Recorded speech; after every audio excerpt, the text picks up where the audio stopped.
J'ai commencé par pratiquer le judo à l'âge de 6 ans parce que j'étais poussé par, à l'époque, mon beau-père qui avait pratiqué lui-même le judo, donc voilà, qui m'a emmené au judo. J'ai aimé le club, j'ai aimé le prof. Je me rappelle beaucoup de choses en judo, même les notions, tout, et les souvenirs, même quand je prenais mon kimono, l'odeur du kimono, les premières chutes sur le tapis, les trucs comme ça. J'ai des souvenirs comme ça qui reviennent souvent. J'ai pratiqué pendant de 7 ans à 15 ans, voilà, toute ma période un peu primaire. J'ai fait beaucoup de compétitions, énormément de compétitions, parce que quand tu es benjamin minime, tu en as tous les week-ends des compètes. Donc j'en ai bouffé. Et puis ensuite est arrivé les arts martiaux, un peu plus aériens, parce que évidemment j'étais influencé par les films de Jackie Chan, Bruce Lee et même Jean-Claude Van Damme. Et puis à un moment donné, je voulais même porter la tenue chinoise. Tu sais que Bruce Lee, quand j'étais ceinture noire, voilà, j'ai eu un moment donné où j'étais vachement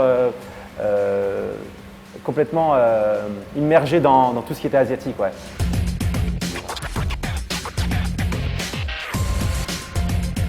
En fait, après le judo, j'ai un peu dérivé parce que dans notre club, il y avait un cours de self-défense. J'y allais de temps en temps et on commençait à utiliser les front kicks, tout ça, et je trouvais ça intéressant, quoi. Donc voilà, j'ai recherché le club de Viet Vo Dao à Longjumeau, parce qu'à l'époque, il n'y avait que 2 clubs de karaté par un prof européen que j'aimais pas trop, et les arts martiaux vietnamiens, Vo Vietnam Viet Vo Dao par un maître vietnamien. Donc là, je me suis dit, c'est un truc de ouf, quoi. Là, on rentre dans l'école de Jackie Chan, quoi. Et voilà, donc à partir de 15 ans, j'ai commencé le Vo Vietnam Viet Vo Dao. Ouais. C'est vraiment des ciseaux acrobatiques, les 2 jambes au cou, avec évidemment plein de sortes de ciseaux. C'est vachement aérien. Il y avait aussi de la lutte qui s'appelle le VAT en vietnamien.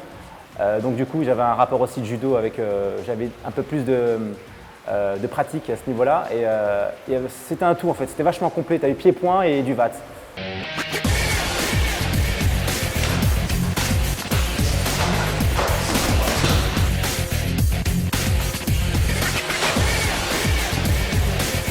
Il y a toujours cette appréhension quand même, cette adrénaline que tu vas chercher aussi dans les combats. J'aimais bien me mettre en danger dans des situations et quelque part je le retrouvais dans le Viet Vo Dao, tu vois. Je respectais vachement mon art martial et même la tradition de l'art martial en lui-même, tu vois. J'étais un élève assidu, j'étais sérieux, tu vois. Tu avais des trucs tout compte et que tu n'avais pas le droit de manger quelque chose avec ta ceinture, il fallait que tu l'enlèves, donc tout ça c'était vachement… voilà, j'étais vachement à cheval sur ça et j'aimais bien quelque part parce que, tu sais, à un moment donné, j'ai manqué d'autorité parce que ma mère et mon beau-père sont séparés, j'étais très jeune, j'avais 12 ans et quelque part, ça m'a structuré quelque part, les arts martiaux. C'est contraignant, hein, c'était 3 à 4 fois par semaine, 2 heures d'entraînement, je faisais ça après les cours et c'était ma passion, quoi. Ça et puis mon autre passion qui était le breakdance à l'époque.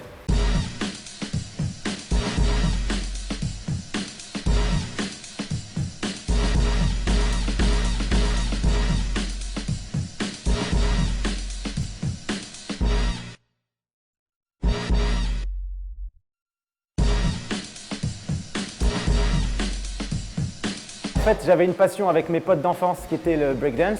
Et en fait, on s'entraînait au Viet Vo Dao avec l'entraînement traditionnel, avec le maître. Et puis dès que tout le monde partait, on revenait et puis on réallumait les lumières et puis là, on s'entraînait au breakdance. On mettait un poste et puis en même temps, on se servait un peu des notions de tout ce qu'on avait appris aux arts martiaux. C'est-à-dire que les acrobaties, les sauts de main, les flips, les saltos, tout ça quand même, c'était quand même une bonne base, hein, pour le breakdance. Et quelque part, j'étais un peu introverti quand même à cette époque-là. Et j'avais un besoin de m'ouvrir aussi, donc ça a été un moyen pour moi de communiquer quelque part la danse.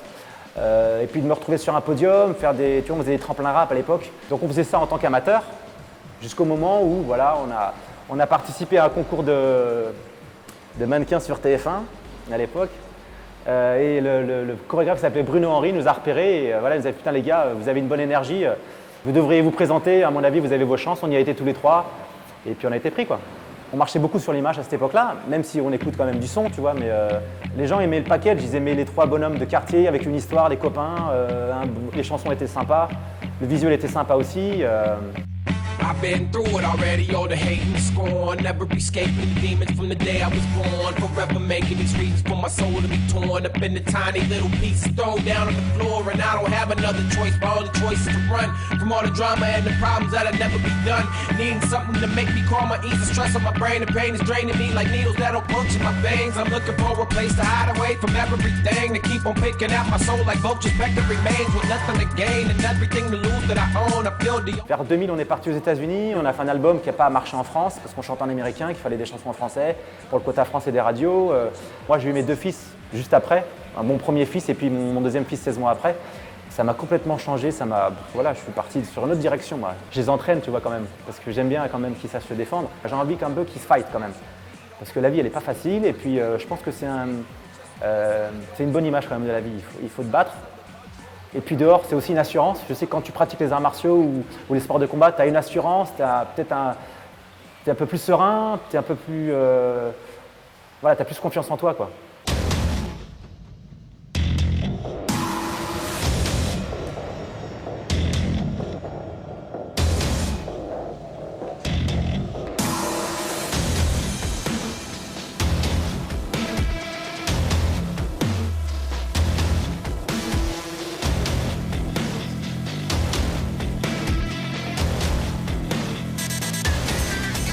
Aujourd'hui, je fais énormément de cardio.